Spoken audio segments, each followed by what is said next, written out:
Coast to Coast vis dar gyvuoja ir teiškiai jums veidus dar vieną analizę. Šį kartą taikiniu pastatytos Lietuvos ir JAV pusfinalio varžybos pasaulio čempionate. Kadangi laimi 20 taškų žaidimas vyksta kitaip, į analizę įtraukti tik pirmi 3 kėliniai, o juose abi komandos pademonstravo visko. Nuo prastos gynybos, klaidų, netinkamų sprendimų iki prastos gynybos. Taigi, pažvelkime iš arčiau, kaip amerikiečiai sugebėjo pateikti šią sensaciją.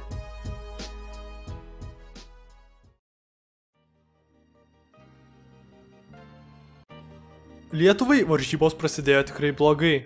Pagrindus pralaimėjimui rinktinė pradėjo kloti su prasta gynyba. Štai keletas pavyzdžių. Donatas Motiejūnas neturi noro atsitverti varžovo. Priekinės linijos duetas neišsirankioja varžovo kontratakoje.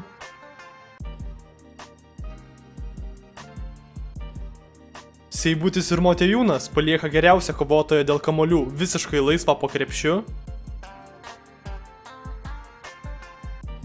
Mačiulis nereikalingai padeda ir palieka prie pat stovintį snaiperį laisvą. Kažkaip nusprendęs, kad gali perimti kamuolį iš vieno geriausių žaidėjų pasaulyje, Mačiulis palieka savo žmogų ginti Jankūnui. Seibutis atskleidžia, kad neskaitė skautų raporto, gindamas Raus akivaizdžiai per arti. Negana to, jie dar sugebėjo į savo žaidimą įkomponuoti ir prastų sprendimų. Skubotas Mačiulio tritaškis per varžovų rankas. Juškevičius drąsiai neria į trigubą gynybą ir praranda kamuolį. Nepaisant prie pat prilipusio varžovo, Mačiulis atlieka metimą griūdamas atgal. Visgi nuo klaidų varantis kamuolį ir ginantis, kentėjo ir amerikiečiai. Klaida. Turbūt pati prasčiausiai Sulkų gynybinė pozicija. Klaida. Pasimoviant visiems gerai žinomo Valančiūno pagazdinimo. Klaida. Ir gynybos formuotas pakilimo takas Pociui.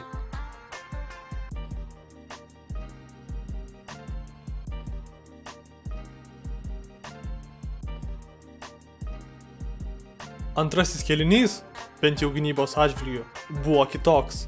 Lietuviai sugebėjo sužaisti tikrai kokybišką atkarpą nuobodžiojoje aikštelės pusėje. Amerikiečiai sugebėjo surengti tik 5 greitas kontratakas, kas palyginus yra mažai. Taip pat juos nekartą gelbėjo tik pataikyti metimui iš pusiau arba labai sudėtingų situacijų.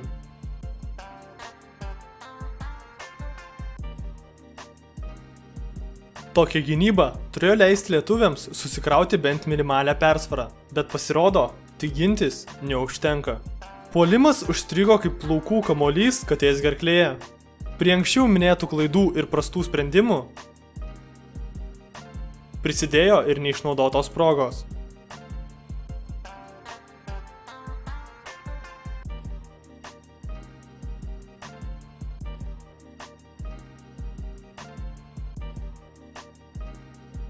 Mindaugas Kuzminskas buvo vienintelis žaidėjas sugebėjęs pelnyti taškus iš žaidimo.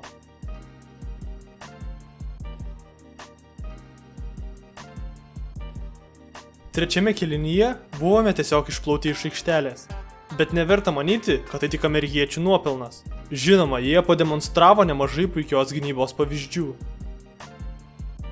Puiki pirminė ir antrinė pagalba. Irving demonstruoja savo rankų miklumą.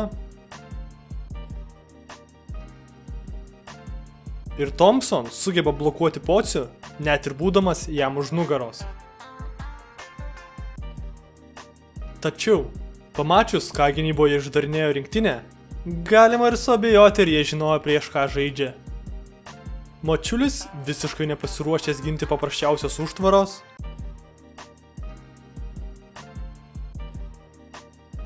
Seibutis ir Juškevičius nesusikalba gynyboje ir Valančiūnas yra priverstas stabdyti gynėją.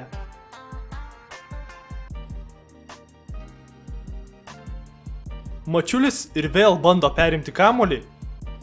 Ir šįkart jo ginamasis baudžia 3 taškais.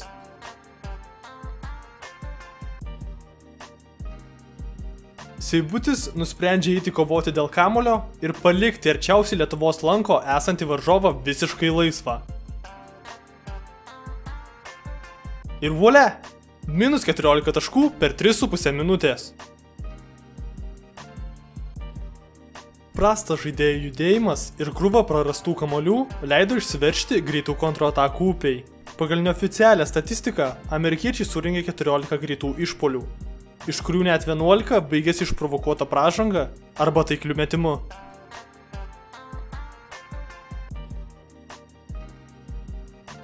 Ir galiausiai, aikštelėje pasirodžius Šarūnui Vasiliauskui, net ir Kalnietis suprato, dėl pergalės niekas jau nebekovoja.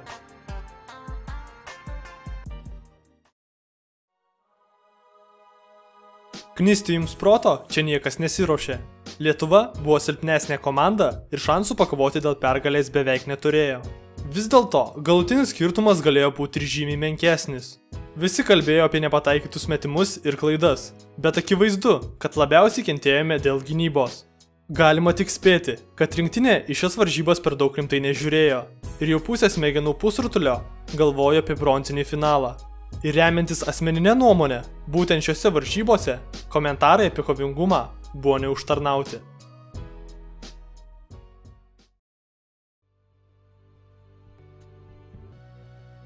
Štai ir viskas. Dėkui, kad žiūrėjote. Jeigu trokštate daugiau, peržiūrėkite papildomą turinį, kur analizuojamas abiejų komandų puolimas. Nepamirškite paspausti prenumeravimo mygtuką ir pasidalinti šio vaizdo įrašu su kitais. Jeigu turite kokių pastebėjimų ar kontraargumentų, pasidalinkite jais komentaruose. Čia buvo laida Coast to Coast, su kitokiu požiūriu į krepšinį. Iki ir tebūnie krepšinio dievai su jumis.